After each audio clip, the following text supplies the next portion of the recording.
Y en Ampliación de Noticias.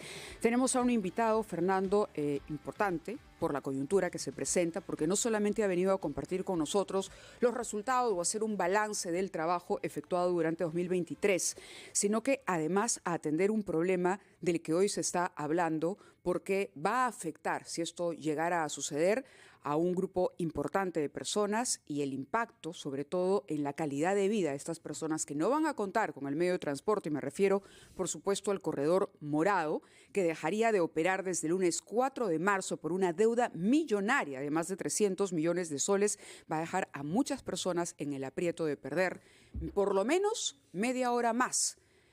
Para transportarse, vamos entre los puntos que une el corredor, que entiendo son San Juan del Lurigancho hasta la zona financiera San Isidro de Lima. Fernando, buenos días. Buenos días, Mávila. Buenos días a quienes nos ven por la televisión y nos siguen por radio y redes sociales, como tú lo has dicho.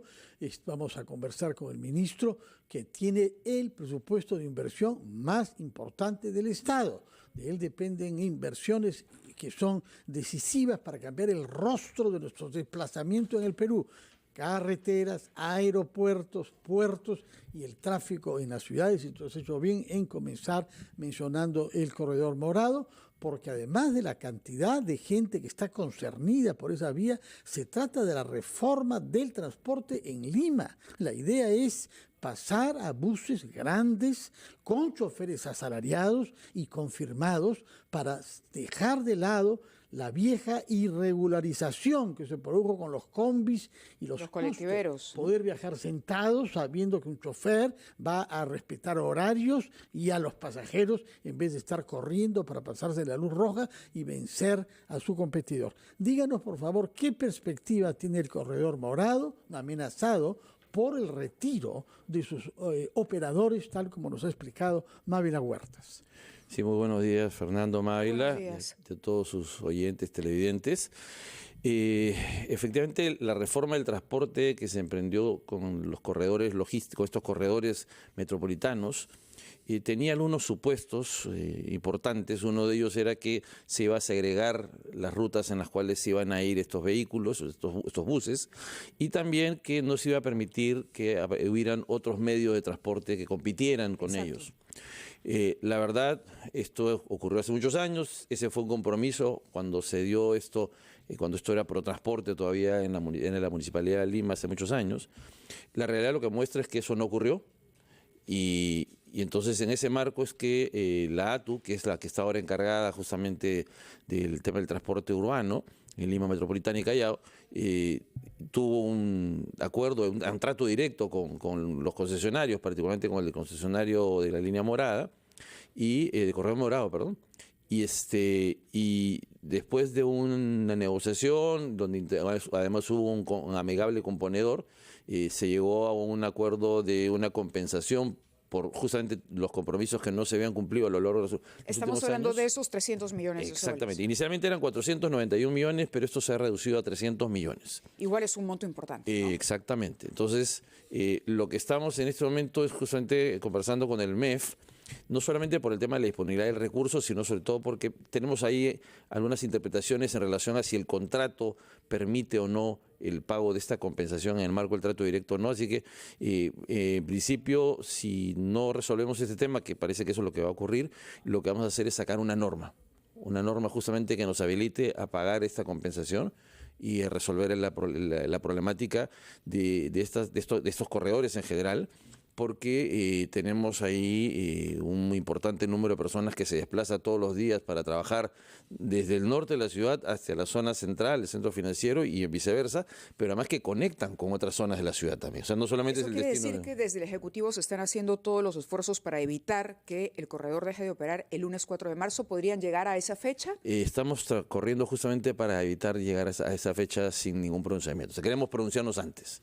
Bueno, entonces, el 4 de marzo es una fecha crucial para conocer si se salva o no el modelo que se ha adoptado para la reforma del transporte en Lima. Sí, Fernando, y es por eso importante esta preocupación de rescatar el modelo. Creo que no debemos permitir que el modelo caiga y regresemos a una situación como la preexistente a ese modelo, que no era justamente la mejor para nuestros ciudadanos, ¿no?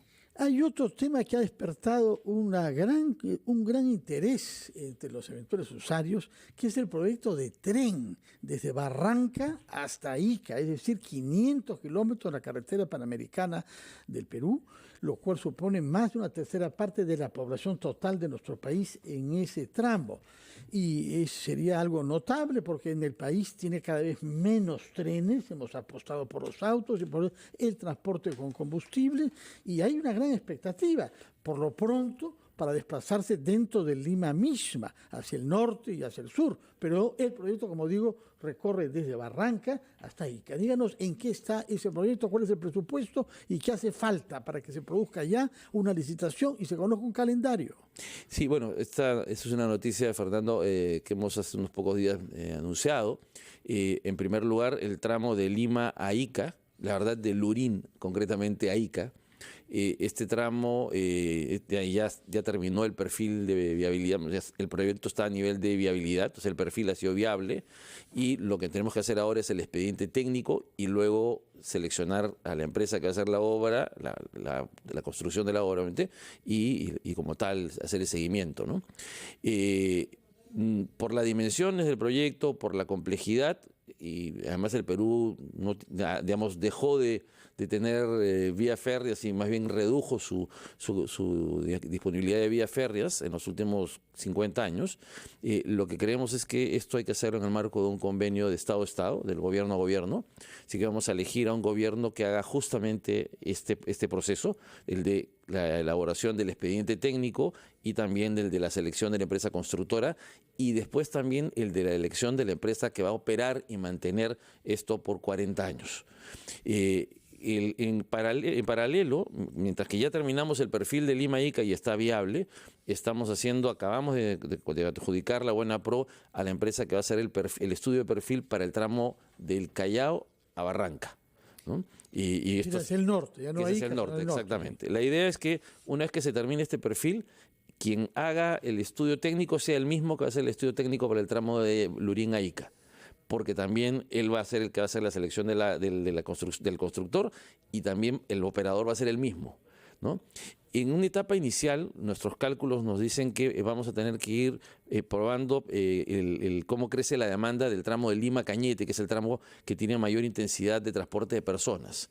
El tramo hacia el sur no tiene tanto tráfico de carga por tren, digamos, potencial, sino más de transporte de personas. Entonces queremos mirar el transporte hasta Cañete para ver si es que la demanda que hoy día existe se desvía, cuánto se desvía la demanda. El cálculo inicial, el proyecto es hecho con un cálculo de 15%, pero si pasamos a casi 30-35%, el proyecto pasa de ser cofinanciable a ser autosostenible. Entonces, con lo cual, si crece bien hasta Cañete, podríamos crecer a Ica, o sea, hacer una segunda expansión a Ica sin ningún problema, ¿no? Entonces, de acuerdo. Y lo mismo a Huacho. Exactamente lo mismo, Huacho. Permítanos cumplir con la pausa comercial en este momento, son las 8:16, pero al volver nos gustaría también que nos ofrezca alguna palabra sobre la situación en la que se encuentra el proyecto del aeropuerto de Chinchero, porque también hay una comisión, usted ha anunciado la formación de una comisión para hacerle un seguimiento a esa obra también, que aparentemente avanza lento y que además se ha desarrollado en medio de una tremenda polémica. Vamos a conversar sobre este y otros puntos con el ministro Raúl Pérez Reyes, pero nos vamos a la pausa a las 8:17 y regresamos. El tren al sur hasta Ica y también hacia el norte, hacia Barranca. Yo quisiera una palabra, pero Mávila les había preguntado. Sí, pero cosa. terminamos. Sí, sí. El tema de, si quieres, abordamos el tema de los trenes primero y luego paso a preguntarle por Chinchero al ministro. Claro que sí. Creo que sobre los trenes había contestado ya, diciendo que sí, quizá van a poder ser financiables si es que hay bastante uso, ¿no? Sí, aquí el tema es simplemente si lo vamos a financiar, o sea, cuánto financia el Estado del proyecto. Y eso va a definir el alcance. O sea, la verdad, el tramo Lima-Cañete se hace con la finalidad de mirar si la demanda va a trasladarse fuertemente hacia este servicio y en cuyo caso el proyecto pasa a ser casi autosostenible. Si no lo es así, será cofinanciado por el Estado, pero igual va a ir. O sea, el proyecto no depende, o sea, la viabilidad del proyecto no depende de cuánto cofinanciamiento se tiene. O sea, eso va a estar claramente. Estamos hablando de un tren que arranca en Lurín y va a ir pasando, por ejemplo, por Punta Negra, por Chilca, Mala, Cerro Azul, Cañete, va a ir acercándose justamente a un importante número de ciudades en la cercanía de Lima, por eso se llama tren de cercanía, y que va a cambiar la forma en la cual nos transportamos hoy día. Por ejemplo, hay muchas personas que hoy viven en Pucusana o en Chilca y trabajan en Lima, y que toman combis o taxis colectivos para venir a Lima y que van a poder utilizar, porque además los precios, que son los que se estimó el proyecto, son los precios que hay en el mercado hoy día. O sea, con lo cual a una persona debería convenirle venir por tren. ¿Y eso va a ser realidad? Este es un proyecto que el expediente debería estar más o menos en año y medio, y la construcción debería comenzar más o menos hacia el 26, en el primer semestre del 26, y terminar en el 2031-32. Porque el tiempo siempre es algo que le juega en contra al país con los grandes proyectos, y por eso yo quería preguntarle por la situación exacta de la construcción del Aeropuerto Internacional de Chinchero. Según el contrato, debía ser entregado en julio del 25. Sin embargo, eso no va a ser posible, el avance todavía es muy poco y, entiendo, se está estableciendo un nuevo cronograma. Sí, ahí hay varias cosas que han impactado. Primero, el COVID ha tenido un impacto en el proyecto. La segunda cosa, en los tiempos del COVID, me refiero a la etapa inicial sobre todo. Y luego lo que hemos tenido es que el proyecto es un proyecto en el cual, digamos, a diferencia de otros proyectos donde se hace todo el estudio primero de ingeniería y luego se construye, en este caso se va haciendo el diseño y se va construyendo, digamos, de forma secuencial. Y entonces lo que ha ocurrido es que, como los gobiernos tienen tres factores fundamentalmente. Bueno, el Estado obviamente de un lado, el Estado peruano en este caso, pero del lado del convenio mismo tenemos al gestor de proyectos que se llama el PMO, ¿no?, que es el que hace toda la contratación de las empresas, ¿no? Luego está el que hace la supervisión de la obra, de las obras y del diseño, y luego el constructor. Y en este caso lo que ha ocurrido es que el supervisor ha ido, digamos, cuestionando algunos de los diseños que se presentaron por parte del constructor. Ha habido obviamente una serie de discrepancias técnicas. Todo esto es una discusión técnica y eso retrasó también el proyecto.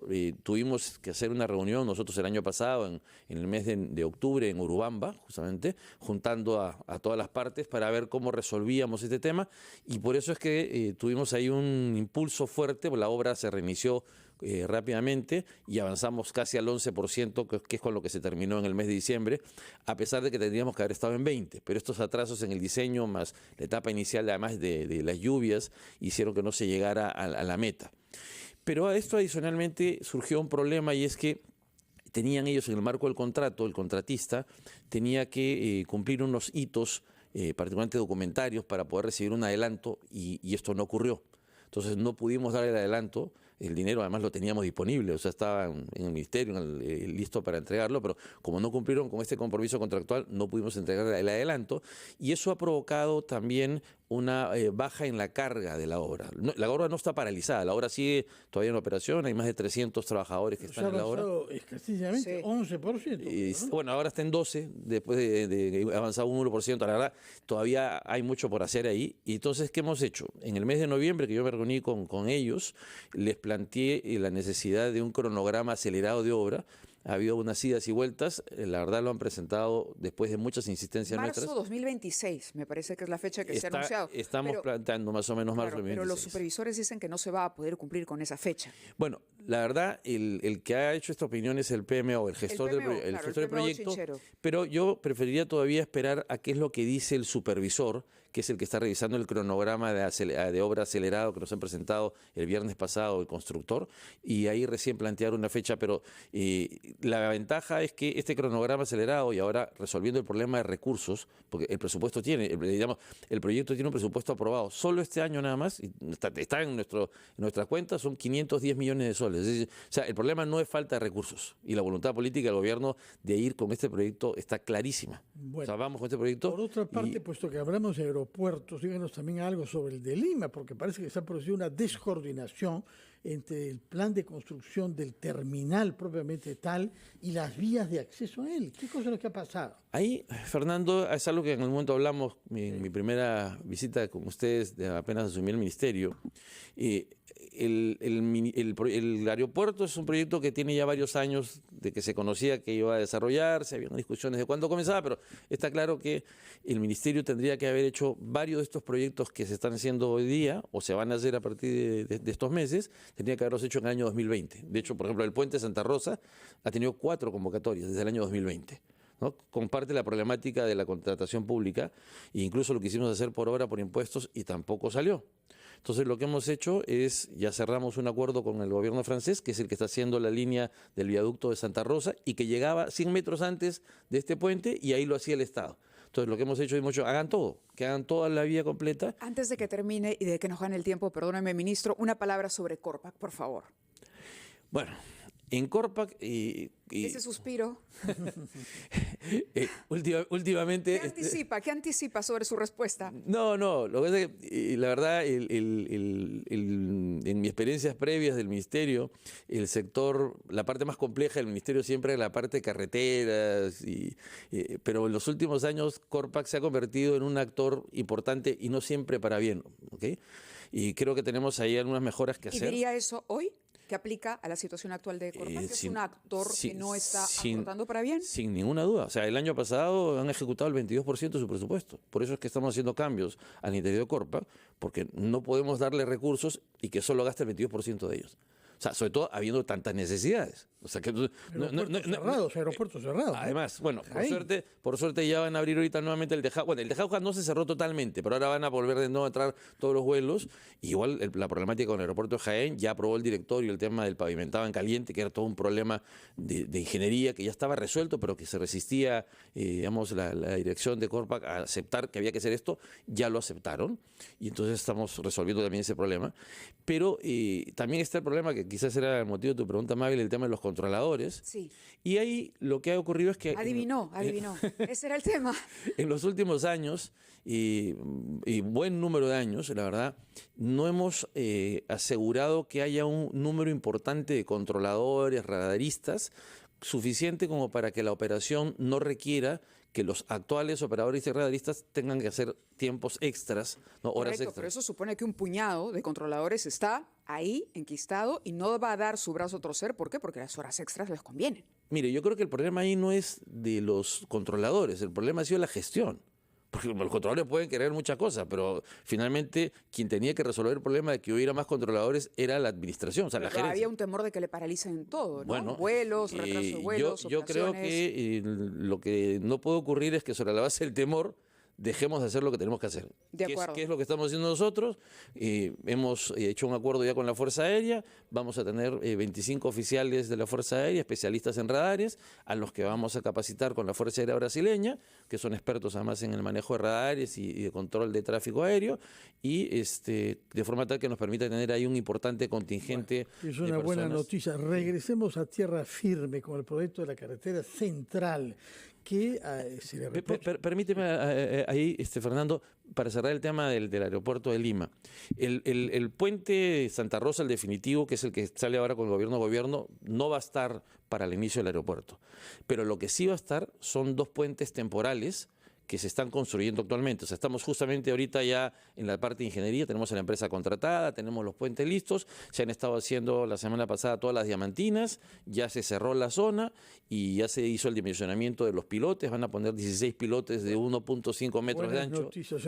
O sea que en diciembre podremos ir al nuevo aeropuerto por vías nuevas. Exactamente. Con puentes baile y provisionales. Puentes temporales, ¿no? Y que van a acceder desde Morales Duárez, que es el acceso principal al aeropuerto para los ciudadanos. Entonces, cuéntenos sobre la carretera central. Se habla de un proyecto actualizado de 24.000 millones de soles, el más grande de la historia del Perú. Yo creo. Sí, y uno de los proyectos más grandes de América Latina, sobre todo, no solo por el monto, sino por el reto de ingeniería que implica. Es una autopista de altura, ¿no? De montaña además, tiene 185 kilómetros de largo, de longitud, son 33 kilómetros de túneles, o sea, es una vía, además la mayor parte de ellas con viaductos elevados para mitigar los impactos de los fenómenos climatológicos, particularmente los huaicos, que es una cosa que caracteriza a la actual carretera central, ¿no? Y es un proyecto que reduce notablemente el tiempo. Hoy día en la carretera central sin tráfico uno hace casi 6 horas, desde Ate hasta La Oroya. Y con este proyecto se hace aproximadamente entre 2 horas y media y 3 horas. La verdad, incluso si vas encima de 75 kilómetros podrías hacerlo hasta en menos de 2 horas y media, pero entre 2 horas y media y 3. O sea, estás hablando de una importante reducción de tiempos, de combustible, de emisión de contaminantes, y es un proyecto además que lo que busca es impactar en las zonas urbanas, y por eso tiene el costo que tiene que ver con la cantidad de túneles. Hay un túnel de 5 kilómetros en la zona urbana, los viaductos elevados en la zona de Cieneguilla para no impactar también a las familias de Cieneguilla, ¿no? Y que además tienen disipadores de ruido, o sea, las familias no van a sentir el ruido de un viaducto que está a más de 50 o 100 metros, dependiendo de la zona de altura. Entonces, es un proyecto muy importante que posiciona al centro del Perú en una condición muy competitiva de cara a su oferta agroexportadora, a su generación de empleo. Yo creo que el Perú le debía al centro del Perú esta carretera hace muchos años.